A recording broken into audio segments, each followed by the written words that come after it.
Good afternoon, seventh grade HMS Bobcats. Mr. Flato here. Welcome back to another, what I hope will be a great week for you here at the Helena Middle School.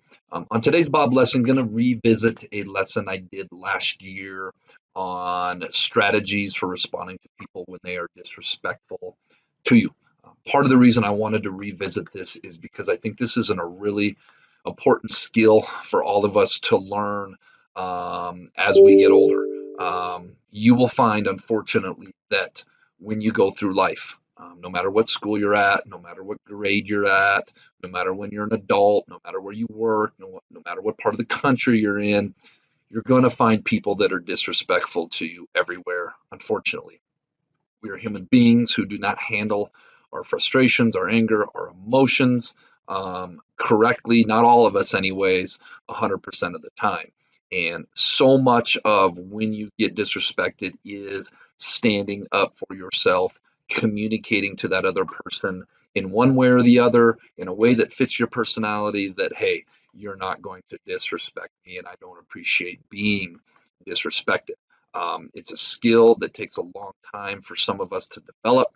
It's a skill that I don't know if it's ever fully developed in life, but a lot of that starts with having self-respect for yourself and communicating to the person that I'm not a doormat. You're not going to step on me. I'm not going to accept being disrespected, so on and so forth. So I believe I showed this last year in sixth grade, but I think it's really important, so I wanted to show it again. Seventh grade seems to be a year in my going on year 12 now, that there's a lot of interpersonal conflict in seventh grade. And so a lot of my seventh grade Bob lessons are going to be geared towards that. So wanted to review this. Hope you guys like it. Hope you guys get something out of it. Hope you get something more out of it than maybe you did last year. And I hope you all remember to treat each other with respect at all times if we can.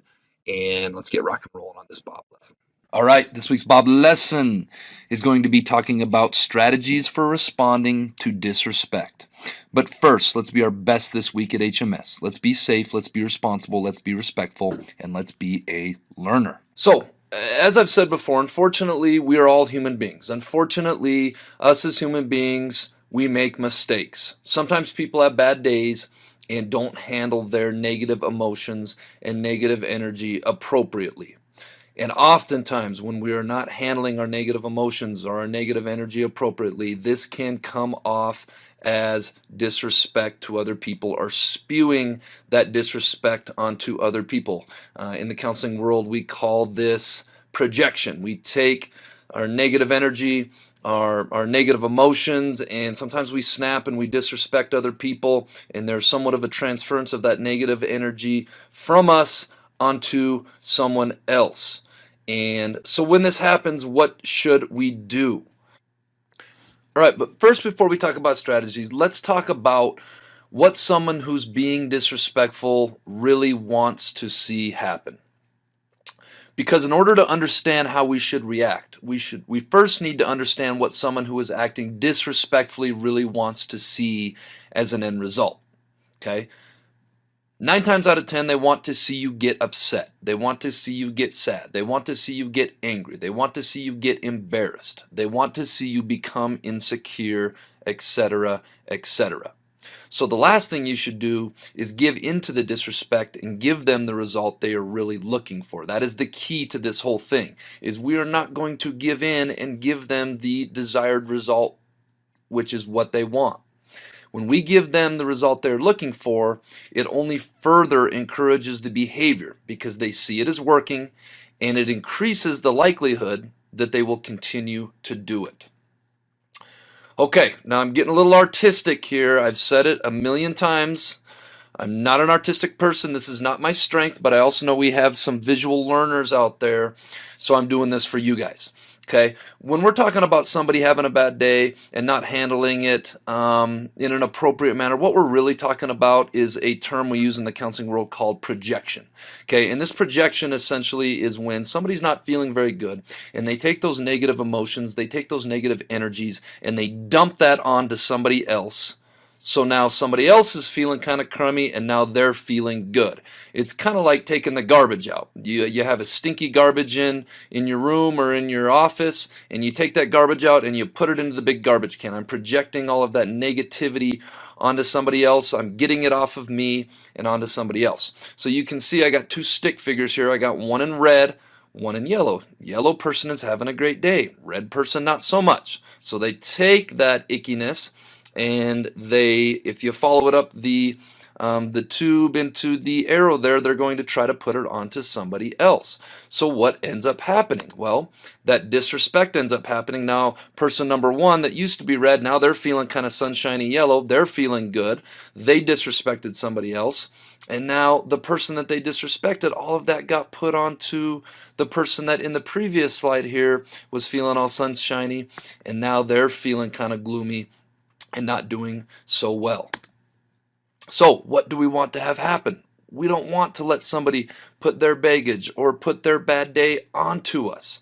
We want them to have it go up and come down and miss us. Okay, I hope you guys like this little artistic thing. I hope that wasn't a complete fail with my stick figures. Anyways, so let's talk about how we do this. Tip number one, we got to review this. This is stop, walk, and talk. Stop, walk, and talk is an awesome way to handle these situations for a lot of reasons. It's still my favorite way to handle disrespectful behavior because you clearly communicate to other people that you do not appreciate the disrespectful behavior that is going on and that you're not going to tolerate it. You hold your ground and you let them know in a responsible, non-combative way that you're not going to be disrespected. It clearly communicates to the other party that their disrespect is not acceptable, and it shows the other party that you will not be an easy target to spew or to project their negative energy and emotion onto. Let's review really quick. You can say stop many different ways. Remember to find a way that is genuine and authentic to you. Hey, I don't appreciate whatever that behavior is. Please stop. What you are doing is really bothering me. Please stop. Please stop that. I don't appreciate being disrespected. Please don't disrespect me like that. Hey, I'm not cool with you, whatever that behavior is. I'd appreciate being treated with more respect than that. Or when you, whatever that behavior it is, that really bothers me. Please stop. The most important thing is to do something that's genuine and authentic that works for you. Do something that fits the situation. Again, to review, you say stop, and if the behavior doesn't stop, then you calmly walk away and put time and distance between yourself and whoever is disrespecting you. If they follow you or that disrespectful behavior continues, then we want to tell an adult. Tip number two, ignore the disrespectful behavior. Ignoring the disrespectful behavior is a great strategy to use because you are refusing to give the other party what they want. Remember, the other party wants to project and put it onto you, which is seeing you get upset, seeing you get sad, seeing you get angry, embarrassed, insecure, etc. You not only are failing to give the disrespectful party what they want, but you're not giving them anything at all when you are ignoring them. It's like you put up a wall and you shield it.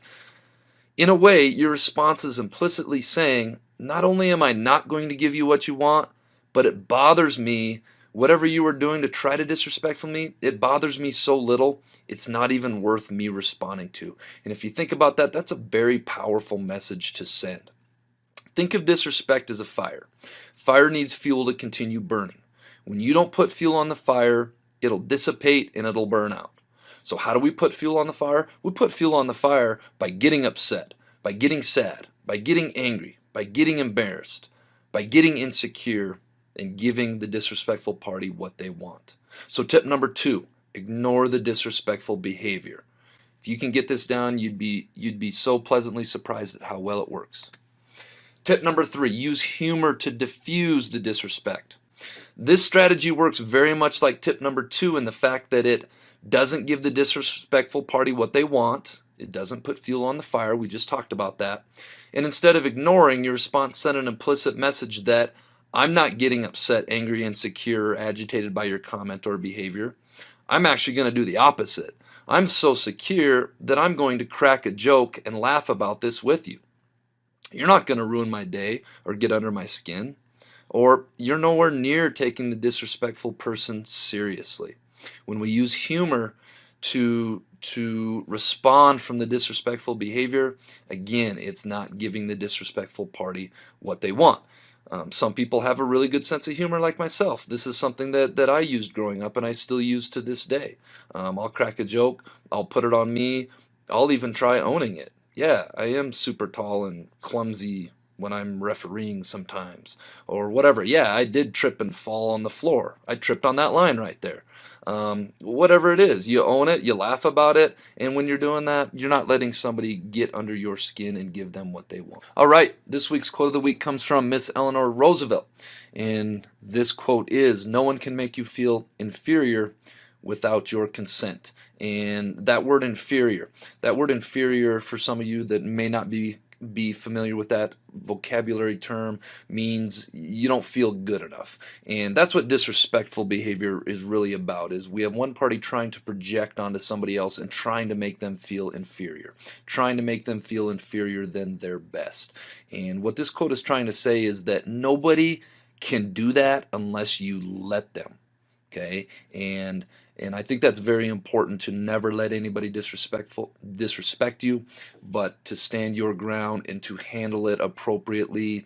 And like my stick figure show, just kind of step to the side and not let somebody spew that disrespect onto you. All right, this week's Jelly Bean Question of the Week winners: Hannah Tisdale, Alfie Mitchell, Ariana Smith, Justin Cooper, Signe Richardson, and Ollie McNaughton.